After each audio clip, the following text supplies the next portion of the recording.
On the night of August 10, 1977, just after 10 p.m., a quiet residential block in Yonkers, New York, settled into the kind of stillness that follows a long summer heat.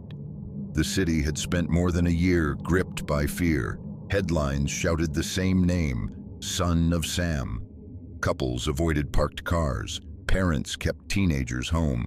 The police presence across Brooklyn, Queens, and the Bronx had grown into one of the largest manhunts in NYPD history.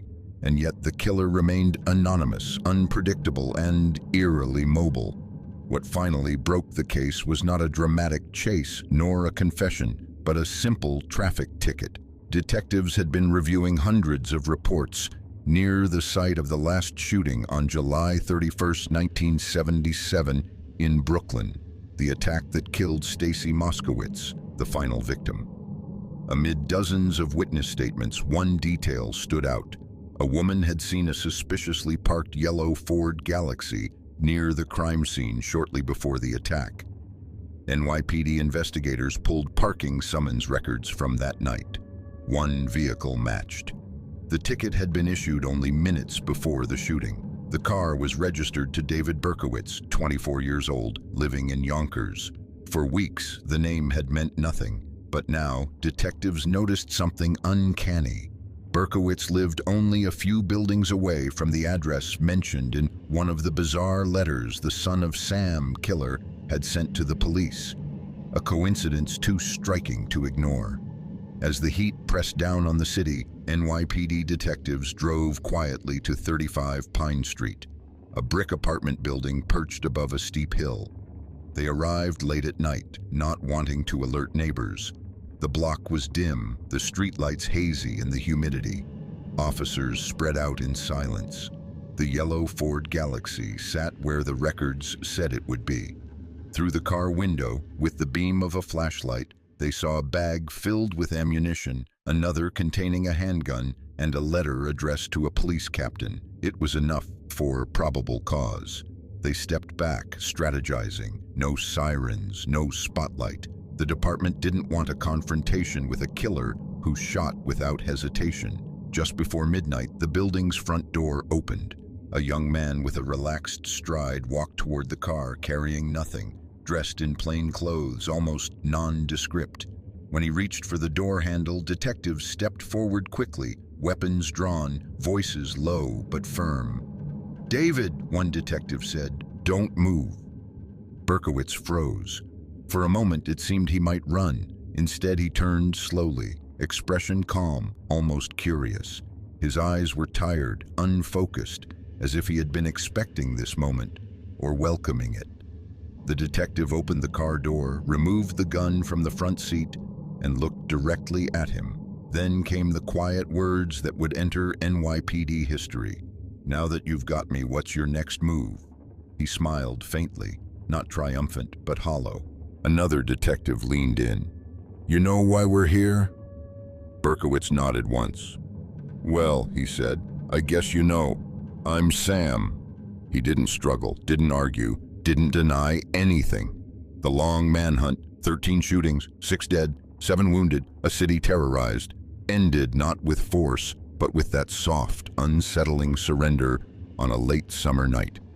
Inside the squad car, he stared through the window as they drove away from Pine Street. He asked no questions. Officers noted the calmness that defined him, a quietness that felt more disturbing than any resistance. When they reached the station, Berkowitz began speaking without hesitation. He mentioned the .44 caliber revolver, the letters, the nights he drove through the boroughs searching for victims. He answered questions with a flat, almost mechanical tone. For the first time in more than a year, New York exhaled. The killer, who had slipped through dozens of stakeouts, evaded the largest police task force in the city's history, and turned whole neighborhoods into empty, fearful streets, was finally behind a locked door. And the investigation, now freed from guesswork and speculation, moved into its next phase. Understanding how a quiet postal worker from Yonkers became the figure whose name had haunted an entire city. David Berkowitz was born June 1, 1953 in Brooklyn, to a single mother, Betty Broder, who gave him up for adoption within days. His biological father's identity was concealed from him. His mother, overwhelmed and financially unstable, believed adoption was the only path. The infant was placed into the care of Nathan and Pearl Berkowitz, a middle-aged Jewish couple from the Bronx who longed for a child but had struggled to conceive. Nathan and Pearl were quiet, steady people, a hardware store clerk and a homemaker who offered David a stable home. They described him later as bright but troubled, energetic but easily frustrated. From early childhood, he displayed signs of emotional volatility. Teachers noted he was difficult to console when upset, prone to sudden bursts of anger, and unusually sensitive to corrections. Yet he was not violent. He was simply restless, unfocused, unsettled. By the age of 5, David had begun to show patterns of withdrawal. He preferred solitary play, often wandering through the neighborhood alone, exploring alleys, vacant lots, and rooftops. Neighbors remembered seeing him standing for long stretches, staring into the distance, as though studying something no one else could see. His adoptive parents attributed this to a vivid imagination, but the behavior persisted into adolescence. School provided little relief. Academically, he performed below average. Emotionally, he appeared disconnected from classmates. Teachers described him as distracted, drifting, slow to form bonds. He was bullied occasionally, not with physical violence, but with the subtle isolation that comes from being perceived as different. His reaction was to retreat further inward. A defining fracture occurred when he was 14.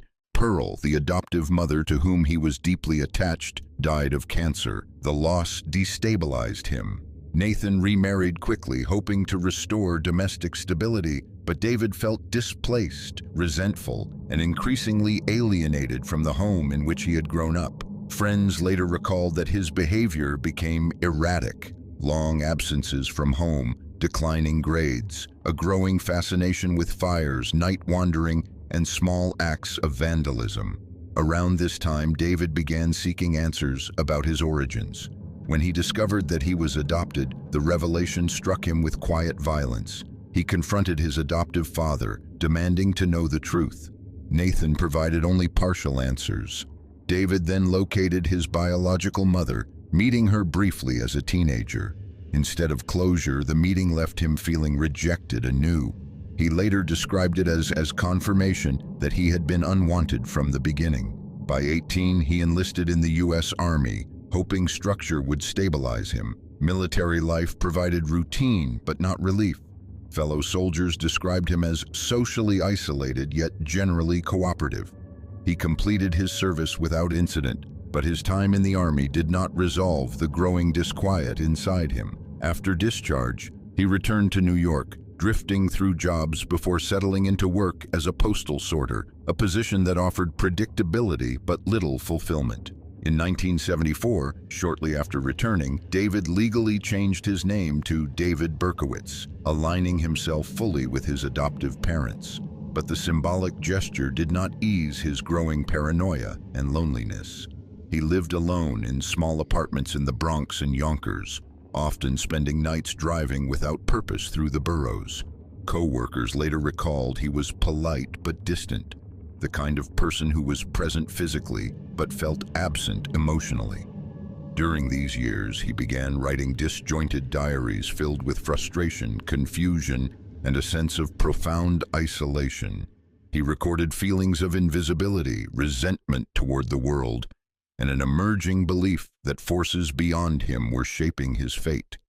These writings were not coherent plans or threats, more the fragmented reflections of a mind slipping gradually away from ordinary perceptions of life. By the mid-1970s, David had become a familiar silhouette in Yonkers, solitary, introspective, rarely engaging beyond necessity. He kept to himself, avoided friendships, and moved through the city with a quiet anonymity that allowed him to pass unnoticed. When attacks began in 1996, investigators would later note that nothing in his outward life provided a clear warning. He was an unremarkable young man, a postal worker, a loner, a neighbor whose presence did not disturb. But beneath that ordinary exterior, a long, silent trajectory had been forming from childhood. Loss, instability, isolation, and a mind increasingly shaped by private distortions. This inner landscape, years in the making, would erupt into the sequence of shootings that plunged New York into fear. The first attack that would later be linked to David Berkowitz occurred on July 29, 1976, in the Bronx. The summer had settled heavily over New York City, with heat rising from pavement long after midnight. In residential blocks where windows stayed open to catch the faintest breeze, people moved quietly through their routines, unaware that a new pattern of violence was beginning to form in the city's shadows. That night, Donna Loria, 18, and her friend Jody Valenti, 19, sat in Jody's parked car outside Donna's apartment building after returning from an evening out. It was a simple, familiar ritual, talking before saying goodnight. Around 1 a.m., David approached them. There were no words, no warning. He stepped close, raised a .44 caliber Charter Arms Bulldog revolver, and fired into the car. Donna was killed instantly.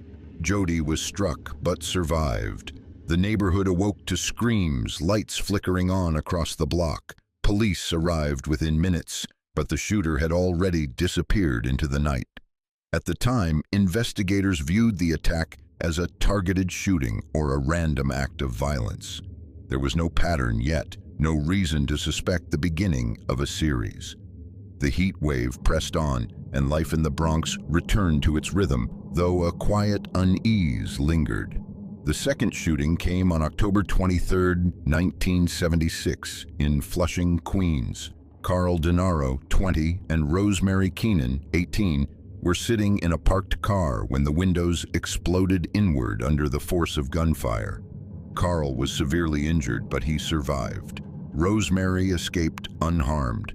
Police found shell casings, but ballistics were inconclusive at this early stage. Investigators noted the similarity to the July attack. A young couple in a parked car, no robbery, no confrontation, but the city saw hundreds of violent incidents each month. A connection wasn't made. 2 weeks later, the pattern continued. On November 26, 1976, in Bayside, 16-year-old Donna DeMasi and 18-year-old Joanne Lomino were walking home from a movie when a man approached them on the sidewalk. He struck up brief conversation, pretending to ask for directions, then stepped back and fired. Joanne was left paralyzed. Donna was wounded, but survived. The shooter fled without a word. Witness descriptions were limited. A young man, medium build, glasses, but nothing distinct enough to isolate him. Winter passed, and the attacks resumed with the same chilling precision. On January 30, 1977, in Forest Hills, Queens, 26-year-old Christine Freund and 30-year-old John D.L. were sitting in a parked car near a railroad station. 3 shots shattered the windows. Christine was fatally wounded. D.L. survived. This time, detectives noted the caliber. The bullets matched those from previous scenes. The cases, once scattered, now pointed toward a single gun, and therefore a single shooter. By February, NYPD had begun to consider the possibility of a serial attacker, though the term "Son of Sam" had not yet entered the narrative. Police increased patrols near lovers' lanes, residential streets, and parking lots. Still, the shooter remained elusive, striking without pattern of geography or schedule, choosing victims who had no connection to one another. The next attack came on March 8, 1977, in Queens Village. Virginia Voskerichian, 19, a Barnard College student, was walking home from class when she was shot at close range. Witnesses heard a single crack echo through the street. Virginia collapsed instantly, a textbook still clutched in her arms. The bullet recovered from the scene again matched the .44 caliber revolver. New York City, already strained by blackout fears and economic turmoil, now faced a threat that seemed both random and calculated. Newspapers began to speculate about a lone gunman targeting young women. police established a task force, Operation Omega, that grew into one of the largest investigative units in city history. Despite the increased pressure, David continued to move through the city unnoticed. He worked his shifts at the Postal Service, maintained a quiet apartment in Yonkers, and blended into crowds effortlessly. He drove through the boroughs at night, often circling areas for hours before selecting a target. There was no conversation, no visible emotion, no escalation in brutality, only the repetition of a single, cold pattern: approach, fire, disappear. By late March 1977, fear had begun to shape the city. Couples avoided parked cars. Teenagers avoided late walks. Families kept lights on through the night. The city was bracing for the next attack, though no one knew it would come with a letter, a message that would name the killer and plunge New York into deeper terror. On April 17, 1977, the violence escalated. Around 3 a.m. in the Bronx, 20-year-old Alexander Esau and 18-year-old Valentina Suriani sat together in a parked car on a quiet residential block. They had been talking for hours, preparing to say goodnight. The street was still. The night carried the faint hum of distant traffic. Then, without warning, 4 shots tore through the windows. Valentina was killed instantly. Alexander died hours later in the hospital. Inside the car, police recovered something new: a folded, handwritten note addressed to the police and homicide investigators. It was the first letter from the man who called himself Son of Sam. The handwriting was jagged, the tone theatrical, disjointed. He mocked the police, spoke of demons and torment, and signed the letter with a symbol that looked like an inverted U with crossed lines. The message was confusing, almost rambling, but its intent was unmistakable. The killer was aware of the chaos he had created, and he wanted the city to know he was watching. This letter transformed the investigation. NYPD now faced not just a pattern of attacks, but a killer who intended to communicate, someone who seemed to welcome the attention. Psychologists were brought in to analyze the writing. Detectives worked through the night, mapping every known attack, comparing ballistics, building a psychological profile, and preparing for the public panic they knew would follow. Only a week after the letter was discovered, its contents were leaked to the press. Newspapers ran headlines in bold capitals: "Son of Sam writes police." Fear that had been simmering for months now erupted into full public alarm. Through May and June, the task force, now over 300 officers, conducted undercover patrols, stakeouts, and nightly sweeps across multiple boroughs. NYPD cars cruised silently through lovers' lanes and quiet residential blocks. Helicopters circled above.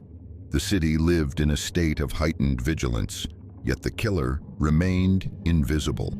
Then came the night of June 26th, 1977, in Bayside, Queens.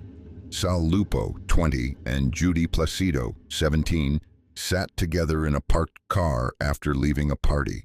They had heard of Son of Sam, like everyone else, but the attack seemed distant, something that happened in other neighborhoods, to strangers they'd read about in the papers. At around 3 a.m., shots shattered the quiet. Both were wounded but survived. Witnesses reported seeing a man fleeing into the darkness, but details were inconsistent. Some thought he had long hair, others short. Some saw a car, others didn't.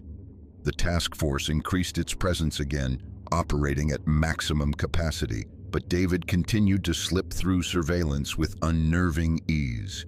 During these months, his life outside the attacks remained ordinary. He continued working at the Postal Service, often appearing quiet, calm, unremarkable. He visited local shops, exchanged short greetings with neighbors, and maintained a routine that drew no suspicion.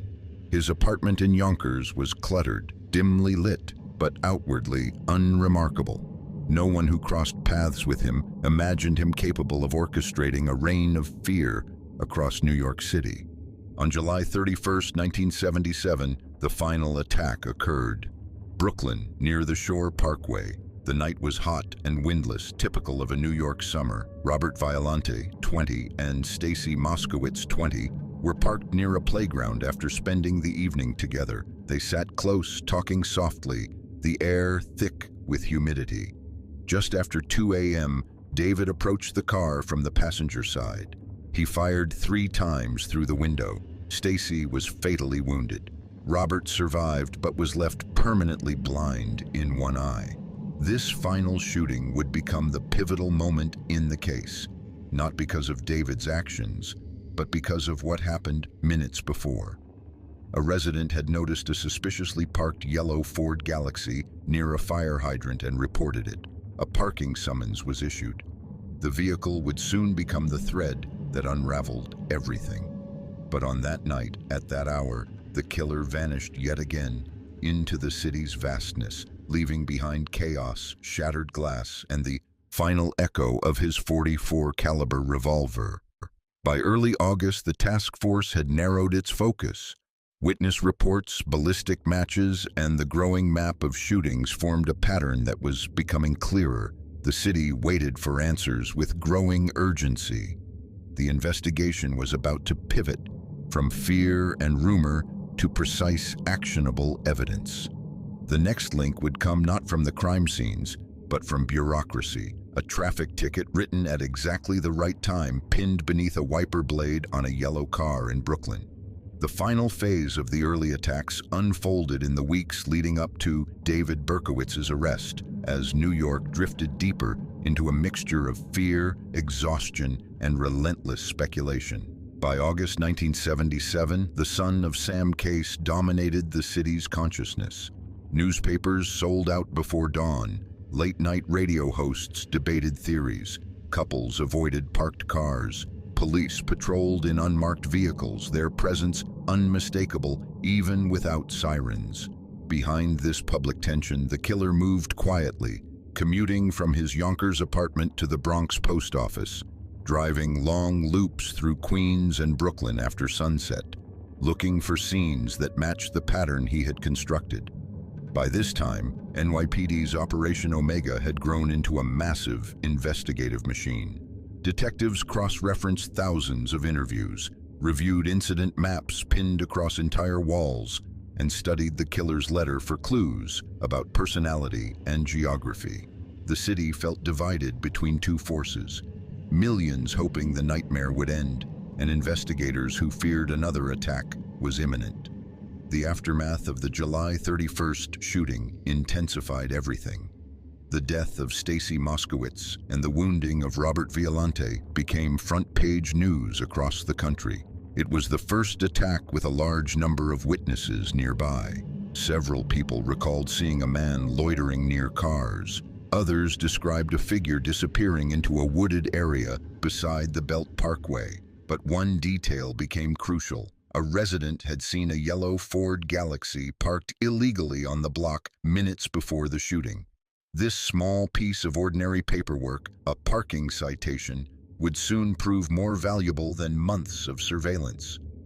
Throughout early August, detectives worked in near constant motion. They retraced steps near previous crime scenes, pulled records of .44 caliber Bulldog revolvers sold in the region, interviewed gun shop owners, and cross-checked psychiatric records and criminal histories. Yet none of these efforts produced a solid lead. Then, on August 9, 1977, a breakthrough arrived almost quietly. Detectives reviewing parking summonses near the Moskowitz shooting recovered the yellow car ticket issued minutes before the attack. The vehicle was registered to a postal worker in Yonkers, David Berkowitz. The name did not initially stand out, but when investigators traced a letter Berkowitz had once sent to a neighbor complaining about noise, a letter written in agitated, dramatic language, they noted a resemblance to the tone of the Son of Sam correspondence. It was not a match, but it was enough to warrant surveillance. Meanwhile, David continued his nightly drives through New York, unaware that his freedom was narrowing. Witnesses later recalled seeing him sitting alone in his car for long stretches, staring through the windshield, motionless, as if waiting for something to shift in the city around him. As detectives gathered materials, the atmosphere inside the task force headquarters shifted. For the first time, there was a sense of proximity, not certainty, but closeness. Interviews with neighbors in Yonkers revealed that Berkowitz had a habit of sitting in his car late at night. Others mentioned he had stared at them through his window. There were no acts of violence reported, nothing overt, just a presence that made some residents uneasy. That same day, the task force decided to move quickly but quietly. They sent officers to Yonkers to confirm the car's license plate, observe Berkowitz's building, and evaluate whether he matched any witness descriptions. Just before midnight on August 10th, the pattern completed itself. Detectives saw Berkowitz exit his apartment building at 35 Pine Street, walk down toward the yellow Ford Galaxy, and reach for the driver's side door. Inside the car, officers had already spotted a bag with a .44 caliber revolver, ammunition, and a letter intended for authorities. When they approached him, weapons drawn but voices steady, he did not run. He did not resist. Instead, he turned and looked directly at them, a faint, unsettling calm settling over his face. His first words, spoken softly, became part of the case's mythology. "Now that you've got me, what's your next move?" Moments later, "I'm Sam." With those words, the first chapter of the murders ended. For more than a year, David Berkowitz had operated in silence, moving through the boroughs like a shadow, choosing victims who had no connection to him, striking without warning. Now he sat in a squad car, quiet, composed, as New York's fear began to loosen. But for investigators, the work had only begun. The arrest answered one question: the identity of the shooter, but left a deeper mystery. How an ordinary postal worker from Yonkers had carried out a sequence of attacks that had terrorized the largest city in the country. The next phase would unravel not only his methods, but the strange, disjointed world he claimed had guided him. By the time the press had named him Son of Sam, the sequence of attacks had already shifted from isolated shootings to a pattern that felt methodical in its repetition. What investigators later recognized as the escalation phase began quietly, not with changes in brutality, but with a growing confidence in movement, timing, and the geography of the city. Throughout the winter of 1976 to 1977, David Berkowitz refined a routine that allowed him to blend into New York's nighttime rhythm. He drove long, looping circuits through the boroughs, often beginning after midnight and continuing into the early hours.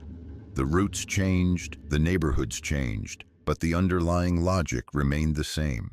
He looked for moments of stillness, for cars sitting alone on dim streets, for young people returning home, for places where sound did not carry far. This escalation was not defined by new techniques.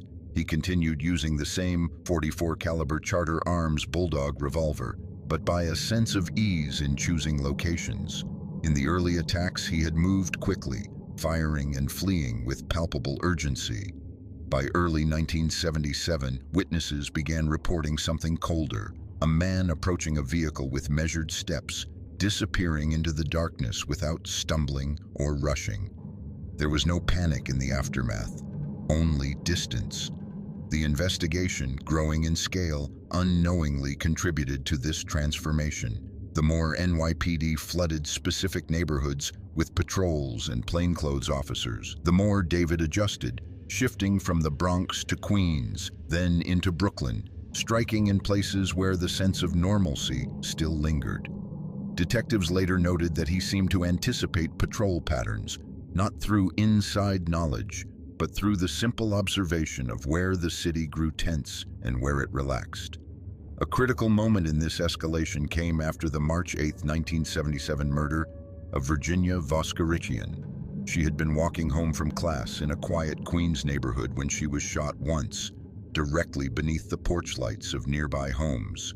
Witnesses described the killer walking calmly away, not running, not looking back. The single, precise shot indicated a level of focus that investigators found unusual for a street shooter. Ballistics confirmed that the same revolver had been used in previous attacks. With this confirmation, the task force expanded dramatically. Patrol cars lingered near railroad stations, pharmacy parking lots, and quiet intersections. Officers questioned motorists and pedestrians. Helicopters scanned the boroughs at night. Despite this, David continued to travel in his car, often slipping unnoticed into areas he knew were less monitored. During this period, he began expressing his growing obsession in letters drafted privately. Some of these writings, disordered, rambling, marked by references to torment, would later be found in his apartment.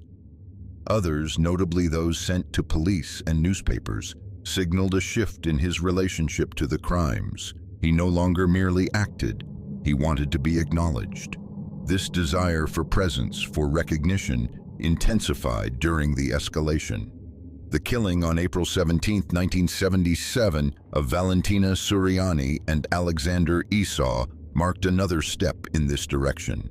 Leaving a handwritten letter at the scene was a deliberate act, a sign that he wanted the police to engage with his identity, or at least the identity he constructed for himself. Its tone, steeped in self-mythology, added a psychological dimension to the investigation, deepening public panic. After that attack, David continued to operate with increased boldness. Multiple witnesses across the boroughs recalled seeing a man approaching cars or walking the streets in the early morning hours, but his appearance was so ordinary, short hair, glasses, average build, that none of the sightings could be confirmed with certainty. The city was filled with men who looked like him. By the summer of 1977, the atmosphere in New York had shifted from fear to something closer to paralysis. Couples avoided parked cars. Some refused to go out after dark. Barbers reported unusual numbers of men requesting haircuts to avoid matching the long-haired suspect, described in early witness accounts, a detail so widespread that NYPD eventually warned the public that the killer might cut his own hair to blend in. In this climate, David's movements became even more deliberate. He favored locations near expressways or parks, where escape routes were plentiful. He avoided areas with sudden bursts of nightlife, instead choosing quiet blocks where streetlights flickered weakly. Witnesses occasionally reported seeing him walking with a purpose, as though moving toward a predetermined point. In reality, the escalation was not a matter of growing technical skill, but of increasing psychological commitment. The attacks became part of a private rhythm, a cycle of anticipation, execution, and retreat. Investigators would later describe this phase as the moment the killer felt completely untouchable, operating within a city too vast and strained to isolate one man. By late July, the task force believed another attack was imminent. They were right, but they could not predict how a simple act of routine bureaucracy, a parking summons, would end the escalation and reveal the man behind the pattern. Through the summer of 1977, the killings continued to shape the city's behavior as much as the daily news cycle. Every new headline magnified tension. Every night brought rumors that the killer had been seen anywhere from Brooklyn to Yonkers. In this climate, David Berkowitz moved with quiet certainty. His attacks were not more violent or more frequent than before. They remained consistent, but the psychological impact of each one intensified as New York reached a breaking point. After the April 17th double shooting and the recovery of the first Son of Sam letter, something subtle shifted in the nature of the manhunt. Earlier attacks had been contained in their reach. Now every police division in the city joined the search. NYPD created rotating patrol grids, canvassed entire blocks door to door, and saturated neighborhoods with plainclothes officers. But the more resources poured into the case, the more David adapted, avoiding the boroughs where patrols thickened and gravitating toward areas still running on predictable silence. The attack on June 26, 1977, in Bayside, Queens, where Judy Placido and Sal Lupo survived gunfire, marked a critical point. Witnesses reported seeing a man walking briskly away from the scene, one hand in his jacket pocket, shoulders slightly hunched, disappearing into the night. None could describe him in detail. The scene unfolded so quickly that their memories blurred into fragments. A face glimpsed in passing headlights. The outline of a figure turned away, the faint sound of footsteps retreating. The city's fear deepened. Couples avoided cars entirely, choosing instead to meet in public places. Parents instructed their children to travel in groups, even in daylight. Residents scrutinized parking lots and quiet streets, reporting any unfamiliar vehicle. Newspaper boxes ran out before noon. Taxi drivers refused to pick up solitary passengers late at night. All of this took place beneath the ordinary rhythm of a city of 8 million. But at its core, New York was holding its breath. During these months, David's private world remained unchanged.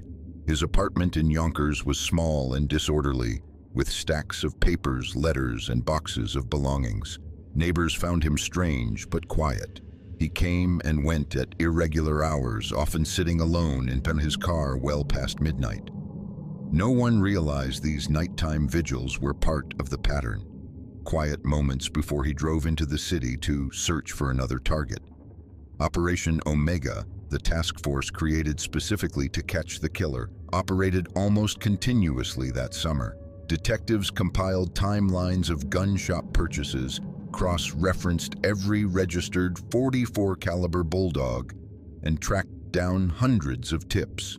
Charts covered entire walls. Borough maps were marked with clusters of red pins.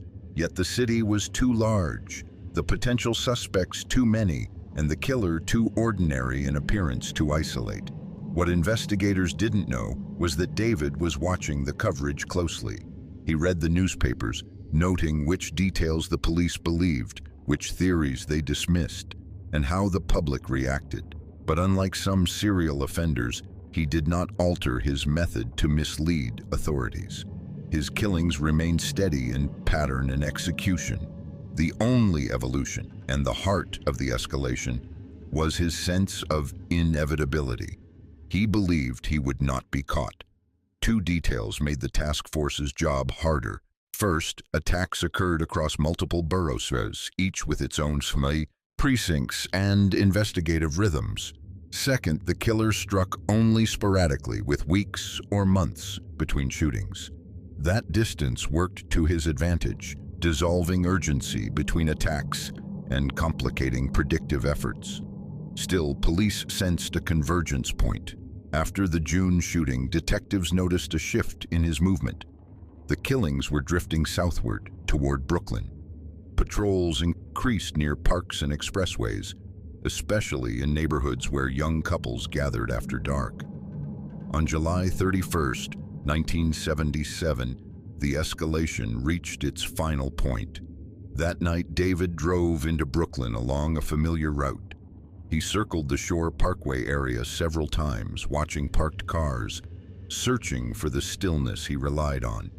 The humidity was heavy, the kind that made sound hang in the air. At around 2 a.m., he found a spot where the shadows cooperated, a small parking area near a playground. Inside a parked Buick, Robert Violante and Stacy Moskowitz sat talking quietly.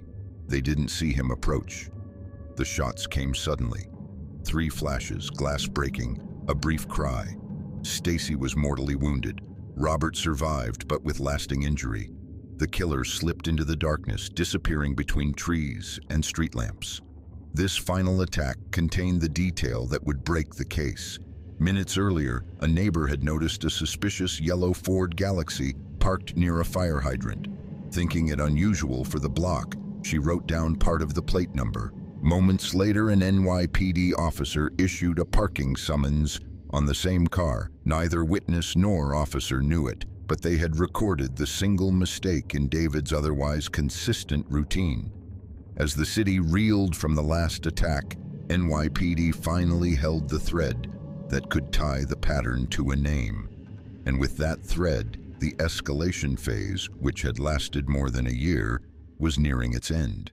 In the days following the July 31, 1977 shooting, The massive investigation that had stretched across New York for more than a year began to converge. The escalation, which had thrived on anonymity and the vastness of the city, was now closing in on a single point: a car parked illegally on a Brooklyn street, minutes before the final attack.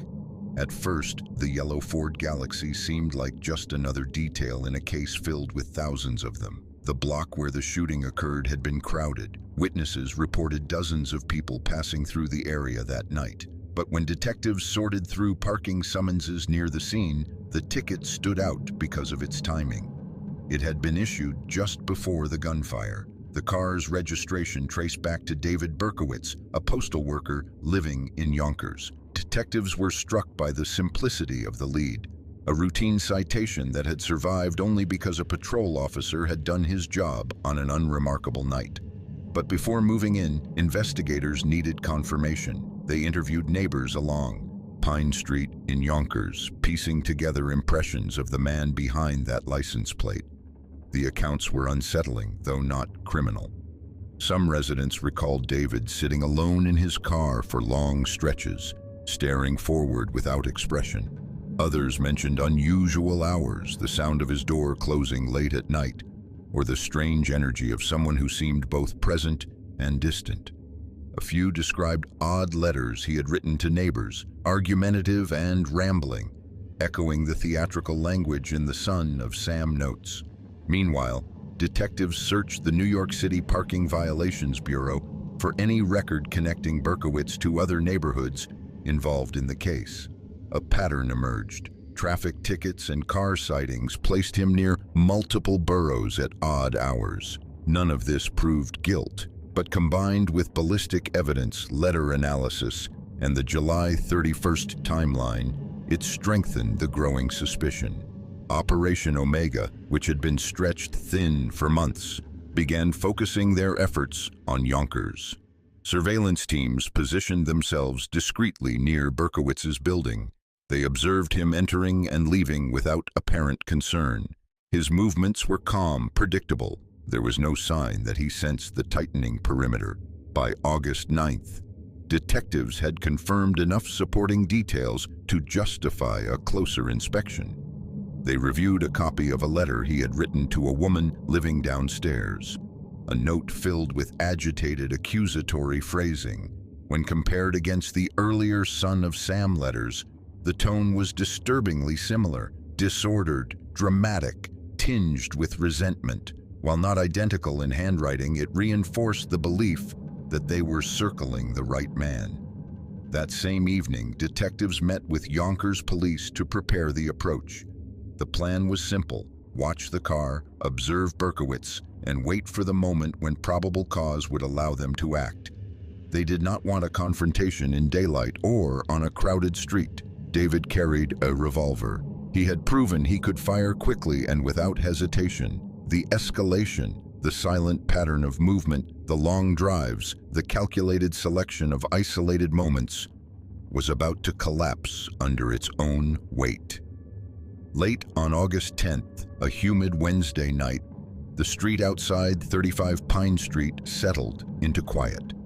The surveillance team watched the building from multiple angles. Lights flickered behind apartment curtains. A dog barked in the distance. Beyond that, the block was still. Just before midnight, the front door opened. David Berkowitz stepped outside. He walked with measured stride down the incline toward his car, the Ford Galaxy parked beneath a weak street lamp. He carried nothing unusual, no bag or equipment. He reached for the driver's side handle. Detectives moved at once, silently, efficiently, emerging from the shadows with weapons drawn. "David, don't move." He stopped, slowly turned, and looked directly at them. What followed was not the frantic struggle many had imagined during the months of fear. There was no attempt to flee, no denial, no shock.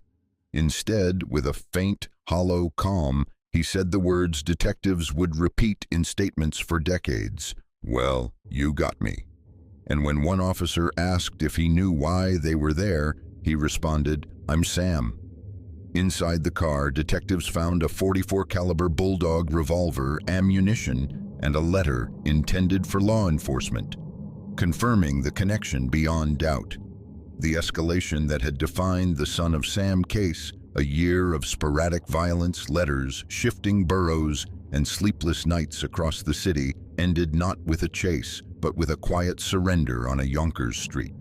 For investigators, the next stage would be the longest, unraveling the full extent of his actions, his motives, his writings, and the psychological landscape behind a spree that had shaken New York to it. In the early hours of August 11, 1977, only minutes after his quiet arrest on Pine Street, David Berkowitz sat in the back of an NYPD vehicle as it descended from Yonkers into the Bronx. The city was still dark, humid, and restless, the same city he had driven through countless nights while searching for victims. Now he moved through it as a suspect under guard, silent and composed, while police radios buzzed with the confirmation that the manhunt was finally over. Inside the precinct, detectives led him to an interview room. There was no chaos, no shouting. Officers approached him with deliberate calm. They had rehearsed this moment for months. David was seated at a metal table under a muted fluorescent light. His demeanor did not change. He folded his hands. He waited. When detectives began questioning him, he answered without hesitation. His voice was low but steady, free of agitation or struggle. He acknowledged the .44 caliber revolver found in his car. He identified himself as the individual behind the shootings. He made no attempt to obscure details. Officers noted that he seemed almost relieved, not triumphant, but released from a private weight he had carried alone. The interrogation lasted for hours. He described driving through the boroughs at night, searching for quiet streets, choosing moments when couples sat alone or when a solitary figure walked toward home under dim streetlights. He spoke of parking his car at a distance, approaching on foot, firing and leaving immediately. There was no elaboration, no dramatic language, only a flat recounting of the events. As detectives listened, what disturbed them most was the absence of emotional fluctuation. There was no anger in his tone, no fear, no remorse. When they asked why he had continued, he spoke vaguely about compulsion, about something inside that pushed him forward. He offered no coherent motive. His answers drifted between confusion, deflection, and the remnants of the theatrical mythology he had created in his letters. But none of it provided the clarity investigators hoped for. By mid-morning, word of the arrest spread through the precinct. Officers from multiple boroughs, Queens, Brooklyn, the Bronx, arrived to compare notes. Each investigator recognized elements of their open cases in David's statements.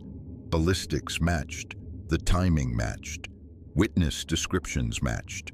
For the first time since the killings began, the scattered fragments of the investigation aligned into a single structure. Operation Omega, the task force formed specifically to capture the Son of Sam, pivoted rapidly from pursuit to confirmation. Detectives reviewed the ballistic evidence, matching the recovered bullets from previous crime scenes to the revolver found in David's car. The results were exact. The Charter Arms Bulldog was the weapon used in the shootings, stretching back more than a year. Simultaneously, investigators executed a search warrant at his Yonkers apartment. They found the rooms cluttered with clothing, papers, and personal items. Among the belongings were the rambling notebooks in which David had recorded thoughts, frustrations, and fragmented reflections. There were no trophies from the murders. Nothing in the apartment suggested meticulous planning. Instead, the rooms reflected the quiet isolation of a man who lived largely within his own mind. Detectives also found earlier drafts of letters similar in tone to those sent to police and newspapers, writings filled with chaotic symbolism and disordered references. These documents, though not evidence of operational planning, confirmed that the letters had been created by David alone, not as part of a conspiracy or external influence. Throughout the day, forensic teams moved between the apartment, his car, and the precinct. Every detail mattered: handwriting samples, fingerprints, ammunition boxes, the letter addressed to a police captain discovered in his vehicle.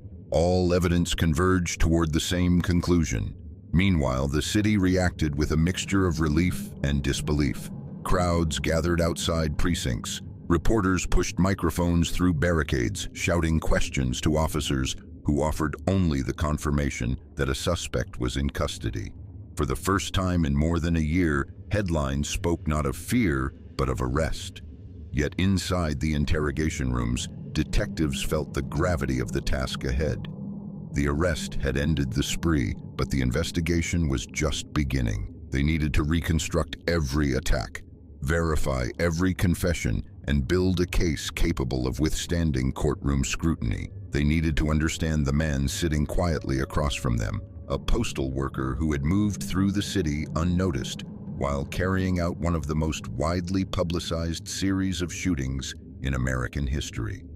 By nightfall, after nearly a full day of questioning, one thing was clear. David Berkowitz was not attempting to conceal anything. He spoke plainly about the attacks. He acknowledged being the man police had sought for over a year, but the puzzle of his motives, his internal logic, and the strange mythology embedded in his letters remained unresolved, fragments for investigators to piece together over the coming months. When the sun rose over New York on August 11, 1977, the city woke into a strange quiet. For more than a year, fear had lingered in every unlit street and every parked car. Now, with David Berkowitz in custody, detectives moved through the precinct with a different kind of tension, not relief, but a heavy, concentrated focus. They had found the man. Now they needed to understand the pattern that had wrapped itself around 4 boroughs. In the interview room, David sat beneath a dim fluorescent light that hummed faintly against the early heat. The walls were plain, the table metal, the air still. Detectives entering the room noted the same thing again and again. He looked calm, almost suspended, like a man who had been waiting for this moment far longer than they had. His posture didn't shift, and when he spoke, his voice stayed level. Not cold, not hostile, just unnervingly steady. The questions began at once. They asked about the gun, the car, the shootings, the nights spent driving through Queens and Brooklyn. David answered without resistance. He spoke of the revolver in simple terms, acknowledged being present at each scene, described his movements with unsettling clarity. There was no attempt to mislead, no unraveling, no panic, only a quiet, consistent explanation of where he had stood, how many shots he'd fired, and how he'd walked away through the dark streets. Detectives who had chased shadows for over a year now faced the reality of the man behind them, a postal worker who walked the halls of a Bronx sorting center by day and moved through the boroughs by night as if following a private map only he could see. As the interrogation continued, teams executed a second search of his Yonkers apartment. The building stood on a steep hill, the kind that made footsteps echo strangely at night.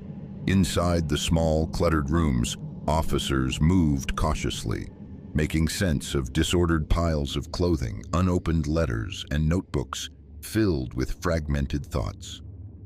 There were no trophies from the shootings, no elaborate evidence of planning, just scattered pages where he had recorded his private frustrations, spiraling ideas and disjointed references that echoed lines from his letters to the press. What they did find was enough to confirm the shape of his inner world.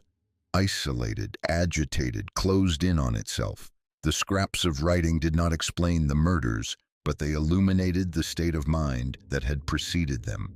Back at the precinct, the investigation spread across rooms and hallways. Detectives from Queens compared notes with officers from the Bronx. Brooklyn investigators brought photographs, maps, and ballistic diagrams.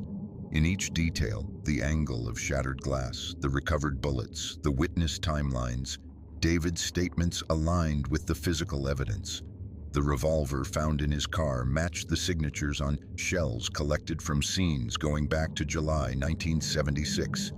The handwriting in his apartment matched the Son of Sam letters in their jagged, pressured strokes, and his descriptions of the victims, the positioning of the cars, and the direction he fled each time were exact.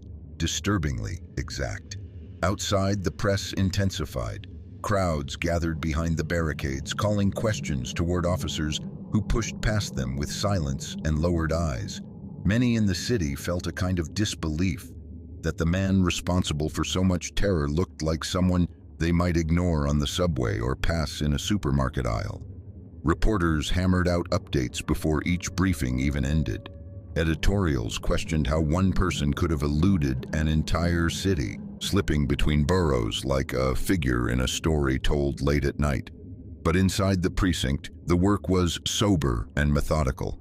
Detectives revisited every shooting, reconstructing each scene as if laying a long, weighty chain across the table. They understood now how David had moved through the city, always alone, always choosing places where sound fell quickly into darkness, always disappearing before anyone could connect the fleeing stranger to the postal worker who returned to Yonkers before dawn.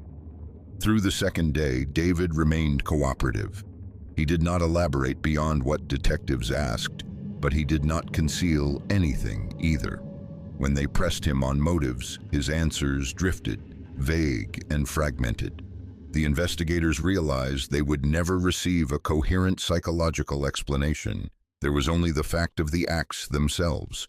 8 attacks, 13 victims, 6 dead, all carried out by a man who now sat quietly in a chair with his hands folded. In the evening, a senior detective stepped out of the interrogation room and paused in the hallway, noting how the day's heat had settled into the building, making the air feel heavier than usual. He later said that this was the moment he understood the case was no longer about identifying the killer, but about telling the story in a way the city could accept. Clear, precise, complete. By the end of the second night, the evidence converged into a single, irrefutable picture. The gun, the letters, the confessions, the witness accounts, all pointed toward the same man sitting quietly in the next room. The manhunt was over.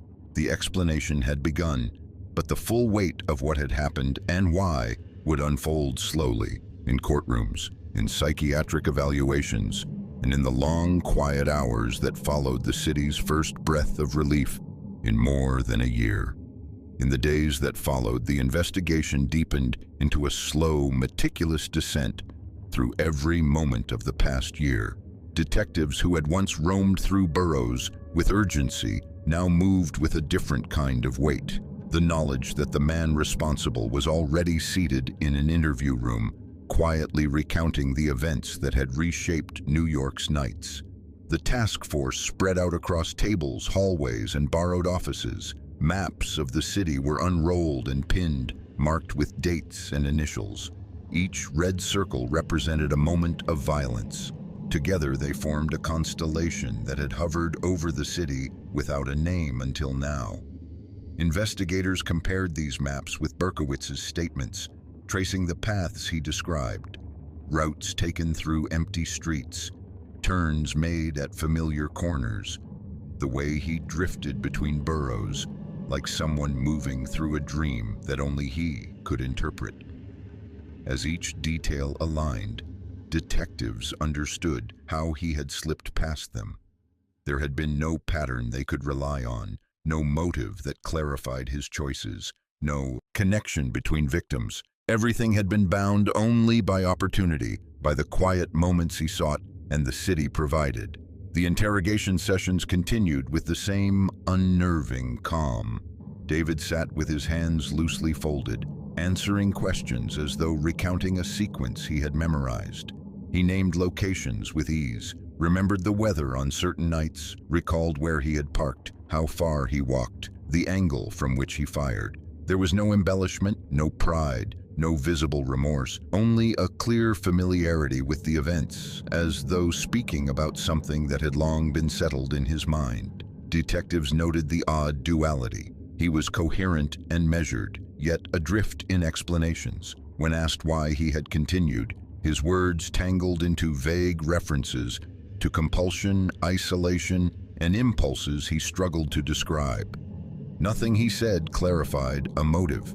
Instead, every answer seemed to deepen the mystery of who he had been before the first shot was fired.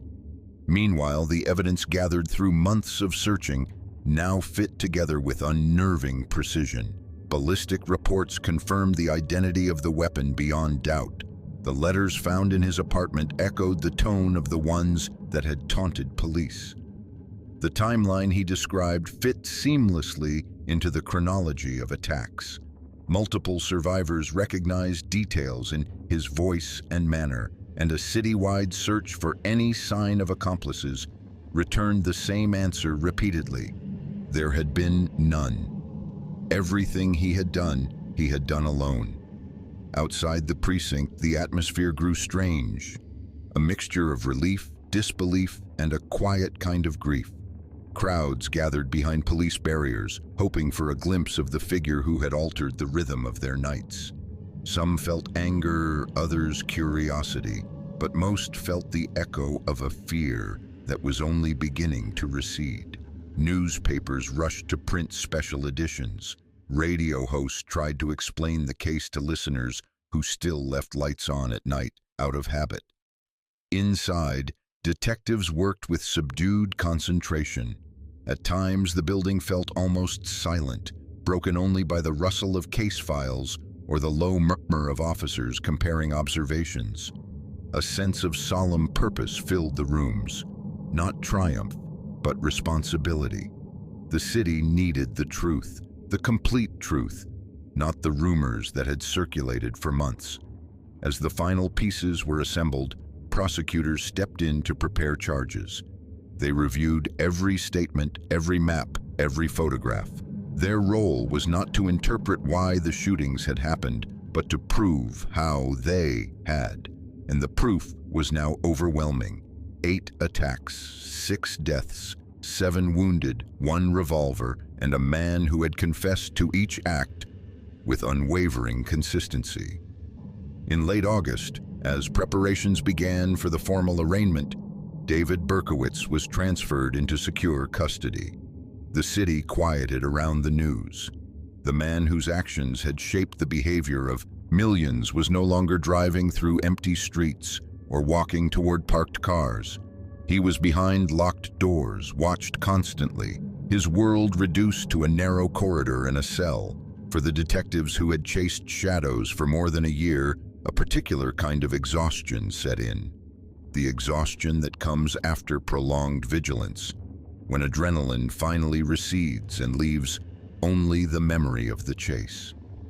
Some officers later said that the weight of the case never fully left them, that whenever they drove through the boroughs at night, they still saw echoes of the scenes they had worked, the places where quiet had been broken by a sudden crack of gunfire. But the case was now complete.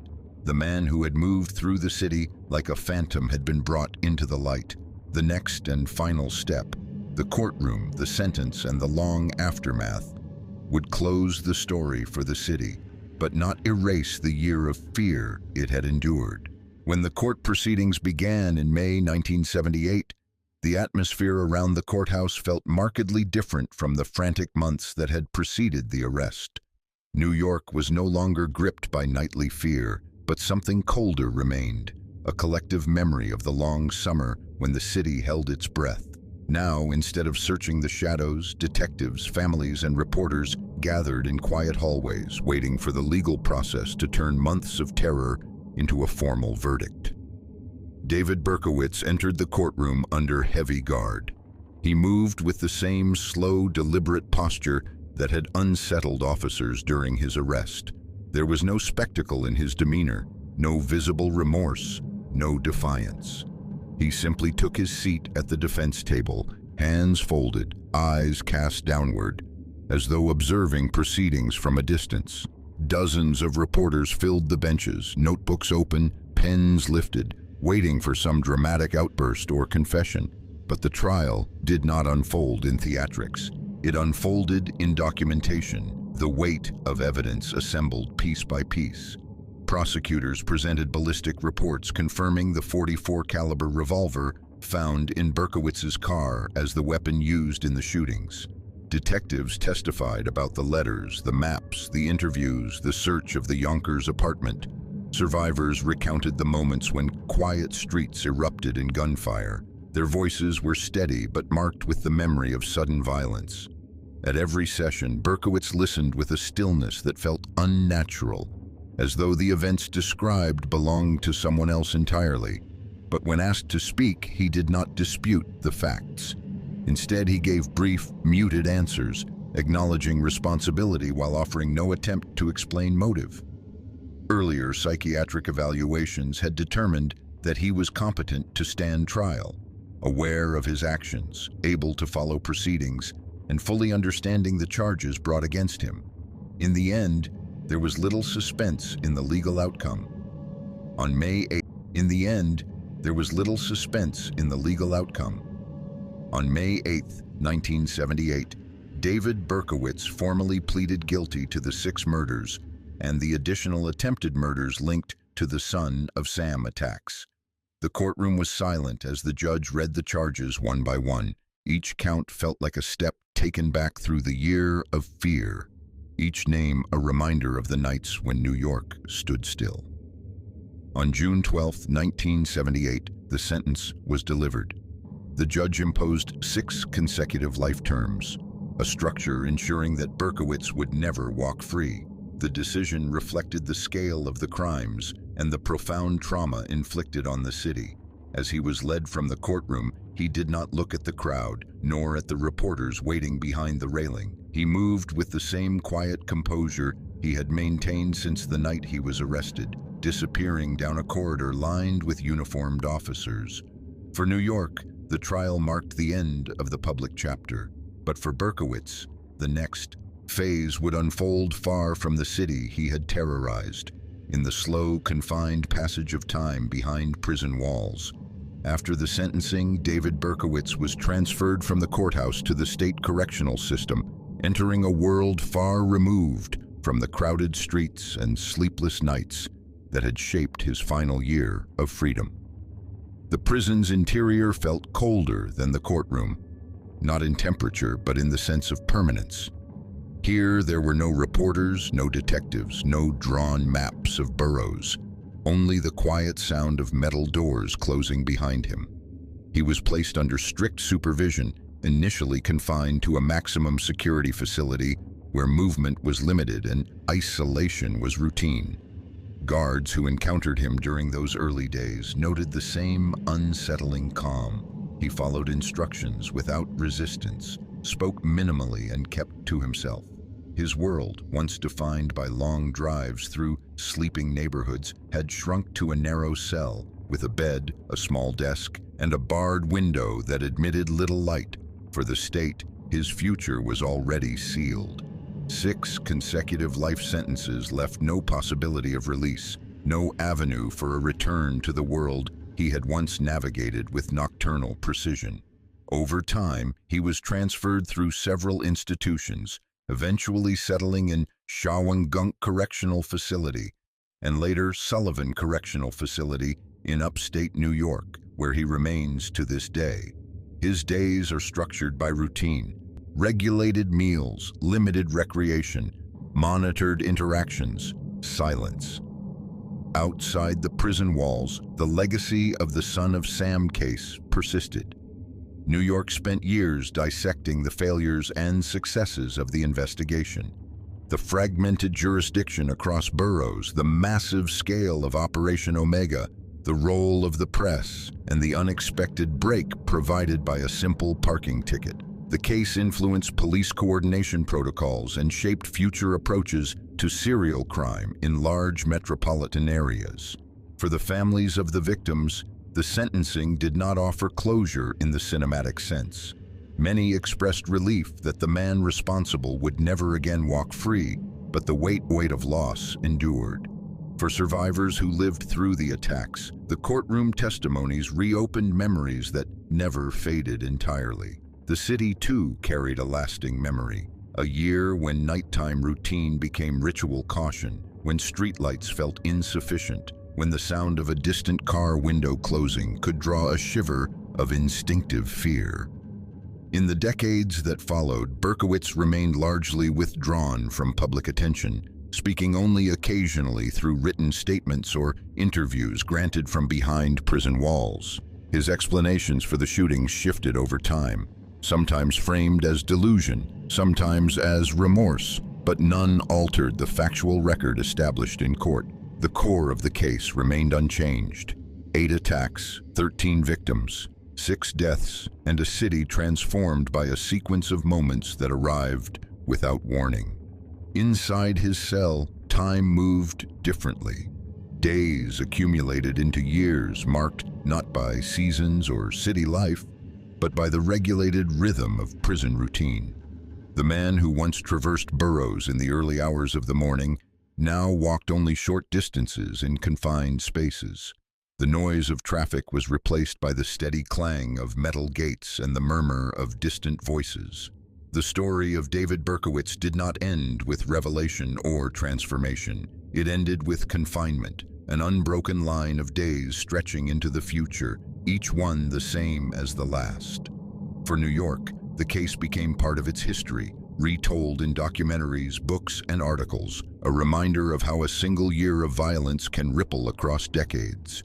And in a cell far from the city he once stalked, the man at the center of that history sits in the long silence that follows the final verdict.